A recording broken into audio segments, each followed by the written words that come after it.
பாடா எப்படியோ கஷ்டப்பட்டு ஒரு வழியா 1 லட்சம் போனாலும் பரவாயில்லன்னு ஃபேஷன் டிசைன் முடிச்சு ஒரு ஃபேஷன் டிசைனர் ஆயிடுச்சு. இப்படியே கடனை உடனே வாங்கி ஒரு மிஷினை வாங்கிட்டேன். இனிமேட்டு கஸ்டமர் குவிய போறாங்க. எப்படிதான் இத்தனை கஸ்டமரை மெயின்டைன் பண்ண போறேன்னே தெரியல. ஒரு சார்ட் எழுதி ஒட்டிட்டோம்னா அப்போ நம்ம வரவங்கன்னா அதை பார்த்து படித்து தெரிஞ்சுக்குவாங்க. நமக்கு ஈஸியாக இருக்கும். சாதா ப்ளவுஸ் 250, லைனிங் ப்ளவுஸ் 350, சாதா சுடிதார் 500, லைனிங் அனார்கலி ஒரு 1000. ஒரு பட்டுப்பாவாடை சட்டை தைச்சாலும் ஒரு 1000 ரூபா ஆச்சு. ஒரு கவுனு 700 ரூபா. ஆக மொத்தம் 3700 ஆச்சு.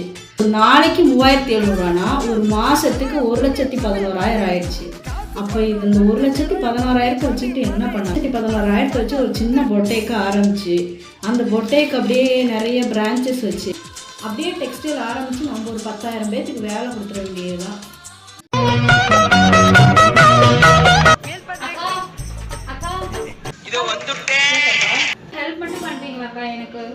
என்ன ஹெல்ப் பாப்பா? ட்ரெஸ் எல்லாம் இப்போதைக்கு வாய்ப்பே இல்லை பாப்பா.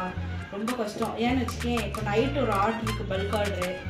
காலையில் ஒரு ஆர்டர், மத்தியானம் ஒரு நைட்டு மிட் நைட்டு வரை 12 மணி வரை உட்காந்து தைச்சிட்டே இருக்கேன் பாப்பா.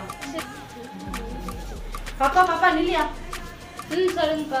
சரி கூட இவ்வளோ தூரம் வந்துட்டேன், பக்கத்து வீட்டு பிள்ளையா போயிட்டு இன்னும் ஓட்டை அதை மட்டும் தைச்சு கொடுத்தா போதும்க்கா. சின்ன ஓட்டையா? புது ட்ரெஸ் தான் பாப்பா தைக்கிறது, நம்ம பழைய துணியெல்லாம் தைக்கிறது இல்லை பாப்பா. சின்ன ஓட்டை தான்க்கா, நீங்கள் தைச்சு கொடுத்தா போதும்க்கா. எனக்கு சின்ன ஓட்டையா? சின்ன ஓட்டையா?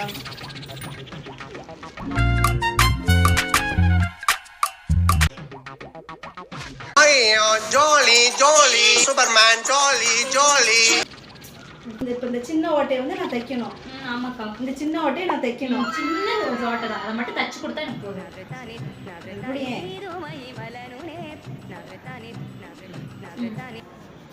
நேரா அங்க பாரு,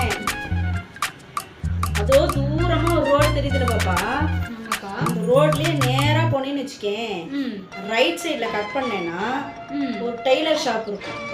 அதுக்கு பக்கத்துல ஒரு சிமெண்ட் கடை இருக்கும். அங்க போய் சிமெண்ட் செங்கல் வாங்கி அந்த ஓட்டையை நீயே பூசிக்க போ. போ செய்யறதையும் செஞ்சு விட்டு குடிக்கிறத பாரு, திருவிழாவில காணாம போன புள்ள மாதிரி. போ போ. உன்னைய மாதிரி கஸ்டமரை வச்சுக்கிட்டு நான் என்ன கனவு கண்டேன்.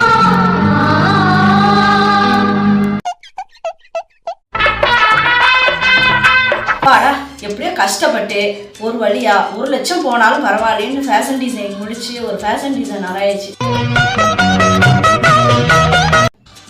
இப்படியே கடனை உடனே வாங்கி ஒரு மிஷினை வாங்கிட்டேன். இனிமேட்டு கஸ்டமர் குவிய போறாங்க.